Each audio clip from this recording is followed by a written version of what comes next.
Rain hammered down on the city as Alina moved like a ghost along the narrow walkway of Riverside Bridge. She had spent the last 2 hours wandering aimlessly, her clothes soaked, her phone filled with notifications she couldn't bear to read: rent overdue, job terminated, hospital bills piling up for a mother who no longer recognized her own daughter. The world had become too heavy, and she felt too small to hold any part of it anymore. She gripped the railing and stared at the churning water below. It looked peaceful in its own violent way, as if it promised rest she hadn't felt in years. She closed her eyes and inhaled shakily, imagining the relief of silence. But the moment she lifted her foot, a strong, warm hand clamped around her wrist. "Don't," a voice said, steady, commanding, and breathless at the same time. Alina gasped, slipping slightly, but the stranger pulled her back with surprising strength. She stumbled into his chest, trembling. For a long moment, neither spoke. She could feel his heart beat fast, worried, alive. "What are you doing?" she whispered, ashamed, unable to meet his eyes. "Stopping you," he replied softly. The rain blurred everything around them, but his gaze cut through it. Sharp. Concerned. Almost too intense for a stranger. "I don't know you," she managed. "You don't have to," he said, removing his jacket and draping it over her shoulders. "You just need someone to stand with you tonight." She stared at him then, really looked, and recognition flickered. His face was everywhere. Business magazines. Financial news. Panels on global development. Liam Devereaux. Billionaire tech CEO. A man so impossibly distant from her world that seeing him here felt unreal. "This can't be real," she whispered. He didn't smile. "Pain doesn't care about money, miss." "Alina," she murmured. "Alina," he repeated gently, as if her name mattered.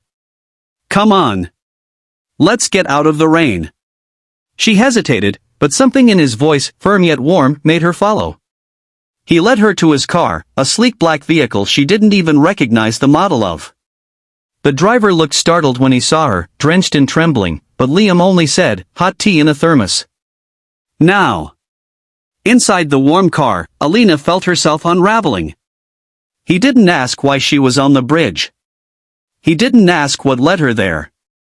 He simply sat beside her, handing her tea, letting her breathe. After several minutes, he finally spoke. "Whatever pushed you there today, you don't have to face it alone. Not anymore." She scoffed quietly.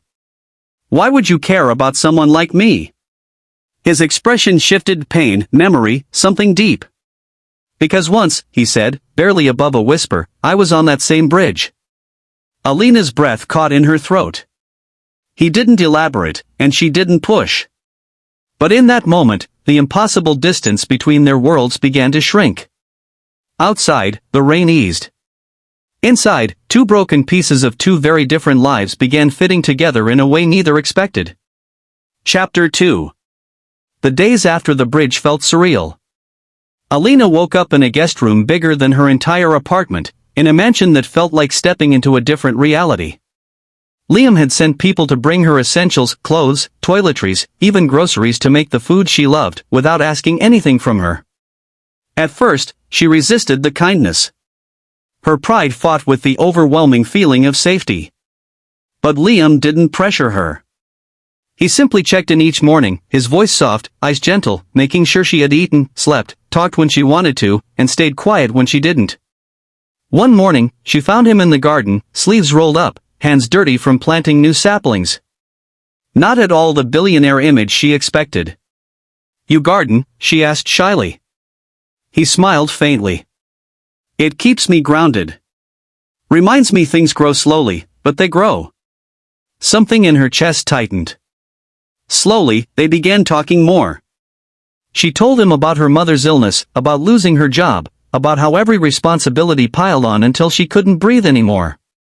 Liam listened, really listened, not with pity but with an understanding that surprised her. Then one evening, as they sat overlooking the city lights, he finally shared his story. "My father was cruel," he said, eyes distant. "He demanded perfection. When I failed once, I thought the world had no place for me. I went to that bridge, convinced my life had no worth. Alina stared at him, stunned. But look at you now. You're alive, he said simply. Because someone stopped for me, the same way I stopped for you. Silence wrapped around them like a warm blanket. And I want to help you stand again, he added softly. Not because I saved you. But because you deserve a life that doesn't drown you. Her eyes filled. I don't know how to start again. You don't have to know, he said. You just have to take one step. The first step is always the hardest. But I'm here.